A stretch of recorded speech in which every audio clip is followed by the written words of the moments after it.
Izraelitët dhe militantët në ripin e Gazës kanë vazhduar përleshjen edhe gjatë natës, pasi Izraeli u zotua për të ndalur sulmet me raketa. 121 palestinezë janë vrarë, ndër të cilët më shumë se 34 janë civil.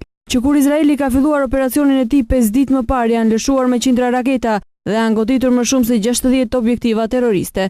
Nuk ka asnjë shenjë që të dy palët të bien dakord mbi një armpushim, pavarësisht diplomacisë intensive nga Kombet e Bashkuara. Kryeministri izraelit Benjamin Netanyahu është shprehur se vendi i tij do t'i rezistojë presionit të huaj për të ndalur operacionet e tij.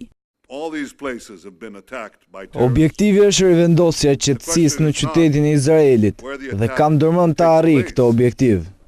Zyrtarët palestinez njoftuan se një ndërtesë është goditur gjatë natës së qytetit të Beit Lahia. Kjo ndërtesë ishte shtëpia e një shoqate bamirësie për njerëzit me aftësi të kufizuar, ku gjetën vdekjen dhe 2 të rinj. 3 persona të tjerë, duke përfshirë një aktivist të xhihadit islamik, u vranë në një shtëpi në kampin e refugjatëve Jabalia. Hamasi tha se janë gjuajtur dhe 4 raketa në qytetin izraelit të Ashdotit.